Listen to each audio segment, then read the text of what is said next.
Hello students, this video lecture covers scope of operations management. Let's discuss. The first scope of operation management is forecasting. Forecasting is predicting the future. Forecasting means predicting the future demand. ठीक है, तो forecasting का मतलब क्या है कि हम पहले से ही डिटर्मिन कर लेते हैं कि फ्यूचर में होने वाली डिमांड जो है वो कितनी होगी. ठीक है, अब इसको भी हम बहुत सारे मेजर्स के थ्रू जो है वो प्रिडिक्ट कर पाते हैं. जैसे first major is opinion survey. Opinion survey में से एग्ज़ाम्पल, आपकी एक फैक्ट्री है और आप चाहते हो ये देखना कि फ्यूचर में डिमांड जो है वो कितनी होगी.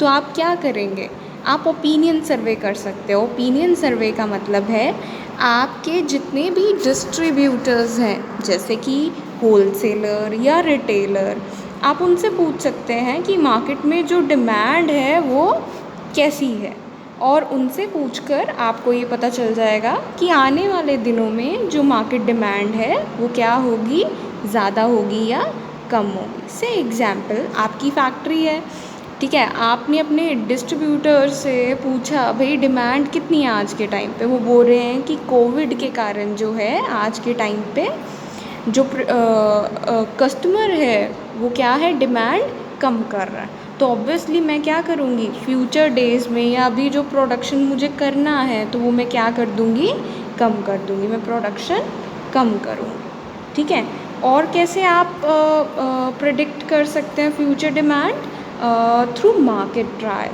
मार्केट ट्रायल में क्या करते हैं आप, कस्टमर है, ठीक है, उसको फ्री सैम्पल्स देंगे. फ्री सैम्पल्स दिए कस्टमर को, पता चल गया भाई उनका ओपिनियन मेरे प्रोडक्ट के बारे में कैसा है. से एग्ज़ाम्पल, कस्टमर ने सैम्पल यूज़ किया और जो उनके व्यूज़ हैं प्रोडक्ट के बारे में वो बहुत अच्छे हैं. इट मीन्स मुझे क्या करनी चाहिए, प्रोडक्शन बढ़ा लेनी चाहिए. तो मैंने क्या कर लिया, प्रोडक्शन बढ़ा दिया, क्योंकि पता है मैंने फोरकास्टिंग कर लिया कि प्रोडक्शन, क्योंकि मेरा प्रोडक्ट अच्छा है, कस्टमर के व्यूज़ अच्छे हैं, तो आने वाले टाइम पे डिमांड क्या होगी, ज़्यादा होगी. नेक्स्ट हम कुछ मैथमेटिकल टेक्निक्स भी यूज़ करते हैं जिसके थ्रू हम डिमांड को फोरकास्ट कर सकते हैं. एक मैथमेटिकल टेक्निक है सिंपल मूविंग एवरेज मेथड. इसको कैसे यूज़ करते हैं, से एग्ज़ाम्पल, आपकी जो प्रोडक्ट की डिमांड है वो 3 मंथ्स पहले क्या थी, 3 महीने पहले आपके प्रोडक्ट की डिमांड, एग्ज़ाम्पल ले लेते हैं, 400 यूनिट्स थी. उसके बाद D2, next month demand 500 units है, ठीक है, और D3, उससे नेक्स्ट मंथ में डिमांड जो है वो आपकी 600 यूनिट है. तो इसकी हेल्प से मैं ये डिटर्मिन कर सकती हूँ कि आने वाले मंथ में मेरे प्रोडक्ट की डिमांड कैसे होगी, वो कितनी होगी. तो ऑब्वियसली इसके लिए मैं यूज़ करेंगे simple average moving method, simple moving average method. ठीक है, तो इसमें क्या करेंगे, जितनी भी डिमांड है 400, 500 एंड 600, इनका टोटालिटी कर लेते हैं. 400 plus 500 900, 900 plus 600 1500 divided by 3. The answer is 500. It means आने वाले डेज़ में जो मेरी डिमांड है वो 500 यूनिट्स तक की हो सकती है. तो मुझे क्या है, एटलीस्ट 500 यूनिट्स को प्रोड्यूस कर लेना है. This is called forecasting. Let's move to the second point. Next is your capacity planning. अब capacity planning क्या है, देखो capacity का मतलब है maximum output rate. Capacity means maximum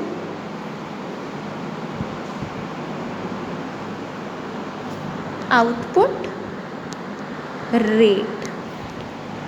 ठीक है, अब देखो, जितनी भी प्रोडक्शन फैसिलिटीज़ हैं उनकी कुछ ना कुछ अपनी कैपेसिटी है। प्रोडक्शन फैसिलिटी जैसे कि मशीनरी, लेबर, ये सब क्या है, प्रोडक्शन फैसिलिटीज़ हैं जो कि हमें प्रोडक्शन करने में हेल्प करते हैं। तो इनकी अपनी अपनी कैपेसिटी होती है। मान लीजिए आपकी एक फैक्ट्री है, ठीक है, तो मशीनरी आपकी एक प्रोडक्शन फैसिलिटी है, उसकी एक कैपेसिटी है कि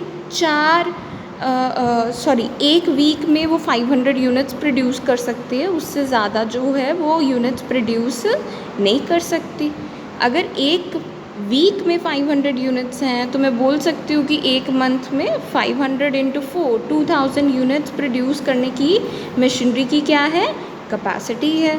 ठीक है, वैसे अगर मान लीजिए आपका एक होटल है, तो होटल जो है उसकी कैपेसिटी आप कैसे देख सकते हैं कि नंबर ऑफ़ रूम्स क्या है, आपके पास नंबर ऑफ़ रूम्स जो हैं होटल के वो 100 रूम्स हैं, तो आपके होटल की कैपेसिटी कितनी है, 100।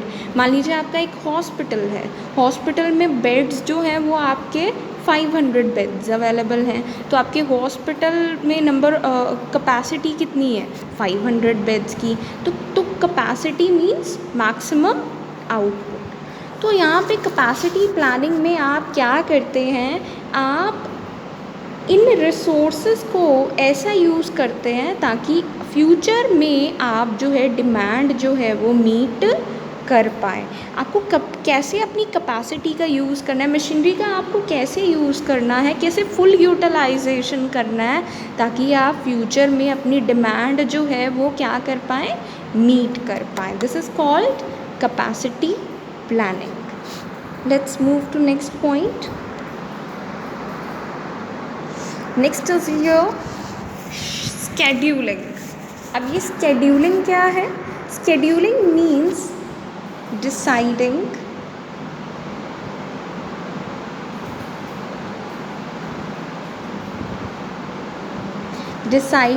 when and where each operation should be carried out. When and where each operation carried out. ठीक है, तो स्केड्यूलिंग का मतलब है कि कब और कैसे हर ऑपरेशन को मुझे कैरी आउट करना है, मुझे कंप्लीट करना है ताकि प्रोडक्शन जो है वो मेरी क्या हो सके, स्मूथ हो सके। तो से एग्ज़ाम्पल, आपको प्रोडक्शन करना है, तो एक प्रोडक्शन करने के लिए आपको वेरियस वर्क सेंटर्स के थ्रू जो है आपका प्रोडक्ट जो है वो पास होता है। से एग्ज़ाम्पल, एक वर्क सेंटर है ड्रिलिंग के लिए, दूसरा वर्क सेंटर है मिलिंग के लिए, तीसरा वर्क सेंटर है पेंटिंग के लिए, चौथा वर्क सेंटर है फैब्रिकेशन के लिए। तो आपको हर वर्क सेंटर से कब और कैसे अपने प्रोडक्ट को पास करना है, उसका रूट क्या होगा, this is called scheduling. Next point is your quality control. Quality control, अब आपने देखो मार्केटिंग में कंसेप्ट्स पढ़े हैं, कंसेप्ट्स ऑफ मार्केटिंग, तो उसमें 2 कंसेप्ट हैं। देखो कुछ डिकेड्स पहले जो कंसेप्ट था वो था सेलिंग कंसेप्ट। सेलिंग कंसेप्ट कहता था let the consumer beware. While अगर आज के सिनेरियो में देखा जाए तो कौन सा कंसेप्ट जो है वो यूज़ होता है, that concept is marketing concept. ठीक है, आज के टाइम पे जो कंपटीशन है वो बहुत बढ़ गया है, और मार्केटिंग कंसेप्ट क्या कहता है, लेट द सेलर बीवेयर। समझते हैं इसे। सेलिंग कंसेप्ट जो है कुछ डिकेड्स पहले यूज़ होता था, कंपटीशन नहीं था, प्राइवेटाइजेशन नहीं था, जिसके कारण क्या है, जो मैन्युफैक्चरर है उसने जो प्रोड्यूस किया कस्टमर क्या करता था, उसे परचेज़ कर लेता था। पर आज के टाइम पे क्योंकि कंपटीशन जो है वो बढ़ गया है, तो आज के टाइम पे जो कंसेप्ट यूज़ होता है वो क्या है, मार्केटिंग कंसेप्ट। ये क्या कहता है, let the seller beware, seller को देखना है कस्टमर की नीड्स क्या है और उसी के अकॉर्डिंगली उसे प्रोड्यूस करना है। और अगर सेलर जो है उसके अकॉर्डिंगली प्रोड्यूस नहीं करता, कस्टमर के अकॉर्डिंगली प्रोड्यूस नहीं करता, तो क्या है, उसको मार्केट से आउट होना पड़ेगा, उसका प्रोडक्ट मार्केट से आउट हो जाएगा। तो क्वालिटी कंट्रोल क्या है? क्वालिटी कंट्रोल, देखो क्वालिटी के दो पर्सपेक्टिव्स हैं। फर्स्ट पर्सपेक्टिव है प्रोड्यूसर पॉइंट ऑफ व्यू, दूसरा पर्सपेक्टिव है customer point of view, customers point of view. अब देखो प्रोड्यूसर के पॉइंट ऑफ व्यू का मतलब है कि क्वालिटी जो है प्रोड्यूसर सेंट्रिक है, ठीक है। प्रोड्यूसर की जो प्रोडक्ट बना रहा है बहुत सारी स्पेसिफिकेशन होती है कि मुझे जो प्रोडक्ट प्रोड्यूस करना है उसका साइज़ इतना होना चाहिए, ठीक है, उसकी डायमेंशंस इतनी होनी चाहिए, उसकी क्वालिटी ऐसी होनी चाहिए। वाइल अगर कस्टमर की बात करें तो कस्टमर जो है, ठीक है, customer centric means consumer needs. अगर एक प्रोडक्ट जो है कस्टमर की नीड के अकॉर्डिंगली है तो मैं उसे क्या बोलूँगी? क्वालिटी प्रोडक्ट, ठीक है। वही अगर कस्टमर प्रोडक्ट जो है वो प्रोड्यूसर के पॉइंट ऑफ व्यू से देखा जाए तो वो प्रोडक्ट अगर प्रोडक्ट स्पेसिफिकेशन फॉलो कर रहा है तो वो क्या है? क्वालिटेटिव प्रोडक्ट है। तो अगर एक प्रोड्यूसर जो है एक शर्ट जो है मैन्युफैक्चर कर रहा है तो प्रोड्यूसर को ध्यान में देना पड़ता है, उसकी स्पेसिफिकेशन है कि अगर 40 नंबर शर्ट है तो वो 40 होनी चाहिए, इधर उधर से बिल्कुल भी ज़्यादा नहीं होनी चाहिए, ठीक है। थ्रेड वर्क जो है उसके ऊपर बिल्कुल फिनिश्ड होना चाहिए, वो बिल्कुल भी ऐसी थ्रेड नहीं यूज़ होनी चाहिए जो फ़ाइन क्वालिटी ना हो। तो यहाँ पे क्या है, प्रोड्यूसर ये चीज़ चेक करता है, वेल कस्टमर की नीड कुछ और होती है। कस्टमर देखता है भाई ये ब्राइट कलर्स की शर्ट होनी चाहिए या जैसी कस्टमर की नीड है वैसी होनी चाहिए। तो क्वालिटी कंट्रोल का मतलब क्या है? Transformation of customer expectation into producer specification. Customer की जो एक्सपेक्टेशन है प्रोडक्ट से वो क्या होनी चाहिए, उसको ट्रांसफॉर्म कर दो प्रोड्यूसर स्पेसिफिकेशन में, कि प्रोड्यूसर की स्पेसिफिकेशन ऐसी बन जाए जो कि कस्टमर की एक्सपेक्टेशन के साथ मैच करे। This is called quality control. Move to next point. Next point is layout and material handling facilities। मतलब इसमें हम देखेंगे सबसे पहले इन्वेंट्री मैनेजमेंट। अब देखो इन्वेंट्री मैनेजमेंट यहाँ पे लिख देते हैं, इन्वेंट्री मैनेजमेंट,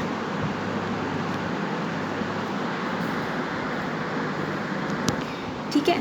इन्वेंट्री जो है उसको हम 3 कैटेगरीज में डिवाइड करते हैं। Inventory can be raw material, inventory can be work in progress, कि अभी कंप्लीट नहीं हुआ, फिनिश्ड गुड्स में कन्वर्ट नहीं हुए अभी गुड्स, अभी वर्क इन प्रोग्रेस है।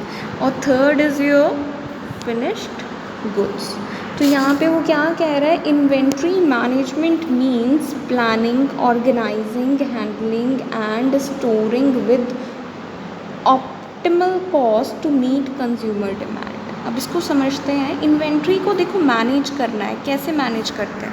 मान लीजिए आपकी एक फैक्ट्री है, ठीक है।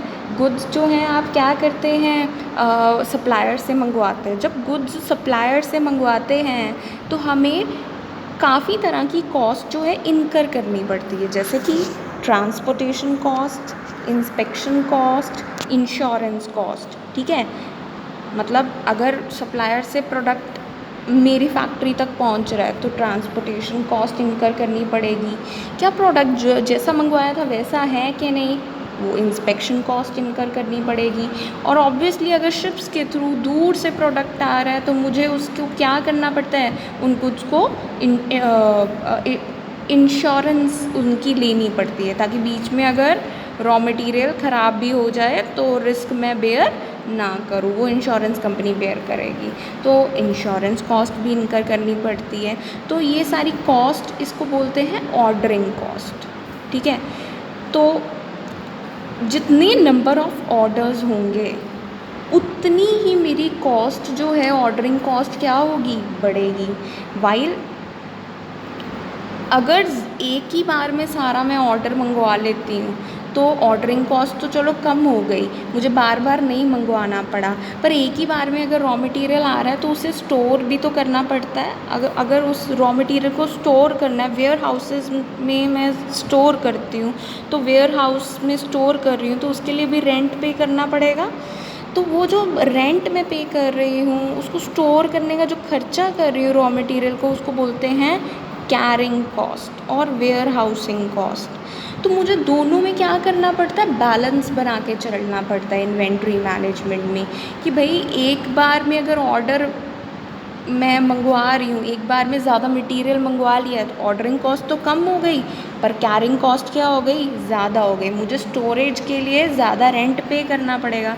वाइल अगर मैं 10 बार मटेरियल मंगवा रही हूँ और तो मेरी ऑर्डरिंग कॉस्ट बढ़ जाएगी, पर कैरिंग कॉस्ट क्या हो जाएगी, कम हो जाएगी। तो मुझे इन दोनों कॉस्ट को क्या करना पड़ता है, इन्वेंट्री मैनेजमेंट में मैनेज करके चलना पड़ता है, ठीक है, ताकि मैं कस्टमर की डिमांड को भी टाइम पे पूरा कर पाऊँ और इन दोनों कॉस्ट को भी मैं क्या कर पाऊँ, कम कर पाऊँ। This is called inventory management. Next is your product selection and design. यहाँ पे आपको क्या करना है, आपको सिलेक्ट करना है कि आप कौन सा प्रोडक्ट जो है वो प्रोड्यूस करना चाहते हैं और उसकी डिज़ाइन जो है वो क्या होगी। आपको प्रोडक्ट ऐसा सिलेक्ट करना है जिसकी मार्केट में क्या हो, डिमांड हो, और डिज़ाइनिंग भी क्या हो, कस्टमर की नीड्स के अकॉर्डिंगली होनी चाहिए। Next point is location facilities.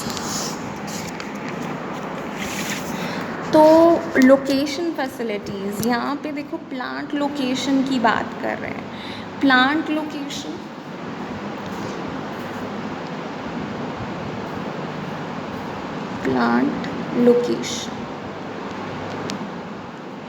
ठीक है। देखो प्लांट लोकेशन जो है वो बहुत ज़्यादा मैटर करता है। अगर आपका प्लांट का मतलब क्या होता है, ग्रुप ऑफ मशीनरीज, आप प्रोडक्शन कहाँ पे करना चाहते हैं, that is called plant location. तो अगर आपका प्लांट वहाँ पे लोकेटेड है जहाँ पे रॉ मटेरियल जो है वो इजीली अवेलेबल है, ठीक है, रॉ मटेरियल आराम से मिल रहा है, तो आपकी कॉस्ट क्या हो जाएगी, ट्रांसपोर्टेशन कॉस्ट कम हो जाएगी। वाइल अगर आपका प्लांट वहाँ पे अवेलेबल है जहाँ पे रॉ मटेरियल इजीली अवेलेबल नहीं है, दूर दूर से मंगवाना पड़ता है रॉ मटेरियल, तो कॉस्ट क्या हो जाएगी, आपकी ट्रांसपोर्टेशन कॉस्ट ज़्यादा हो जाएगी। तो आपको प्लांट की लोकेशन भी बहुत सोच समझ कर डिसाइड करनी पड़ती है। और भी बहुत सारे फैक्टर्स हैं, जैसे कि मार्केट नियर है कि नहीं, जहाँ पे आप प्रोडक्शन कर रहे हो, अगर उसके नियर बाय मार्केट है, ठीक है, पास ही में मार्केट है, तो ऑब्वियसली आपकी सेल्स क्या होंगी, ज़्यादा होंगी। सेल्स ज़्यादा होंगी तो प्रॉफिट भी क्या होंगे, ज़्यादा होंगे, ठीक है।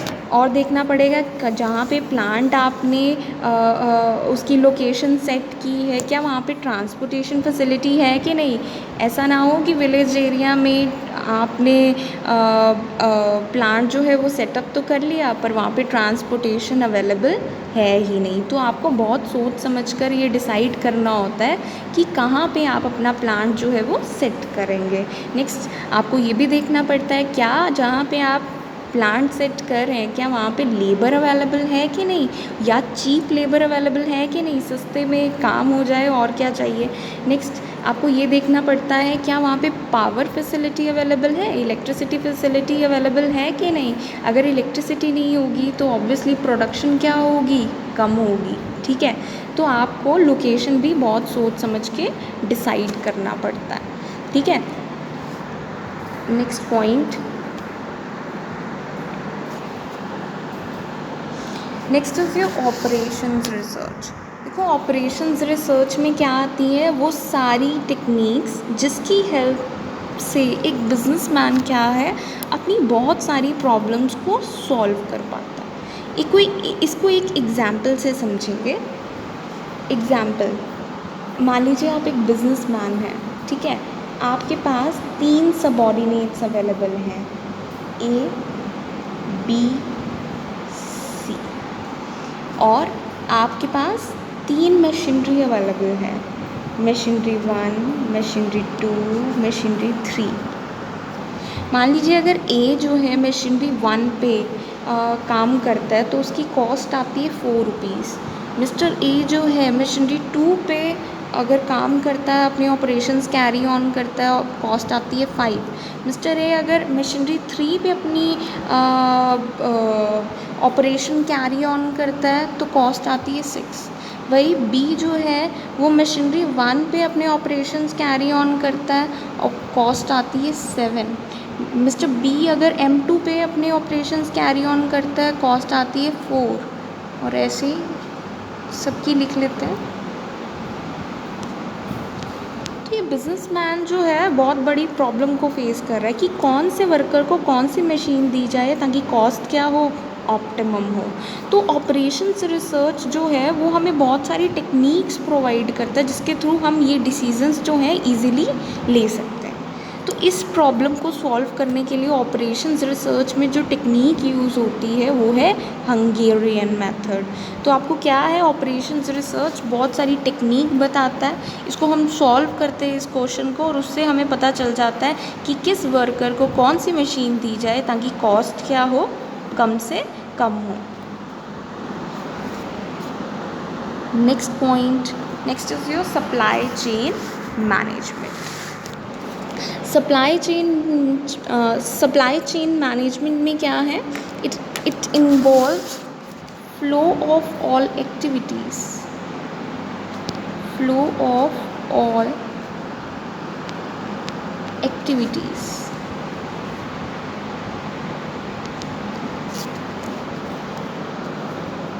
From raw material to end user. मतलब जितनी भी एक्टिविटीज़ इन्वॉल्व हैं रॉ मटेरियल से लेकर कस्टमर तक, वो सारी की सारी किस में आती हैं, सप्लाई चेन मैनेजमेंट में। एग्जाम्पल, रॉ मटेरियल परचेज़ करना है, ठीक है, उसके बाद मैन्युफैक्चरिंग करनी है, वो भी सप्लाई चेन मैनेजमेंट का पार्ट है। डिस्ट्रीब्यूशन करना है पहले होल सेलर को, उसके बाद या फिर डिस्ट्रीब्यूट करना है प्रोडक्ट रिटेलर को, उसके बाद प्रोडक्ट को कस्टमर तक पहुंचाना है। ये सब क्या है, सप्लाई चेन मैनेजमेंट में आता है। तो सप्लाई चेन मैनेजमेंट का मतलब है कि रॉ मटेरियल से लेकर कस्टमर तक प्रोडक्ट पहुंचाने में जितनी भी एक्टिविटीज़ इन्वॉल्व हुई हैं उन सब को मैनेज करना क्या है, सप्लाई चेन मैनेजमेंट। और ऑपरेशंस मैनेजमेंट के थ्रू आप इस प्रॉब्लम को क्या है, सॉल्व करने की कोशिश करते हैं। आज के टाइम पे डेल देखा जाए या अली बाबा जो है कंपनी, जो कि एक चाइना की कंपनी है, इन्हें देखा जाए तो ये ग्रोथ कर रही हैं। इन कंपनीज़ को सब जानते हैं। वो क्यों जानते हैं, क्योंकि ये कंपनीज़ जो है अपनी सप्लाई चेन को बहुत ही बेहतरीन तरीके से क्या कर रही है, मैनेज कर रही है। तो supply chain management is also a part of operations management. Thank you.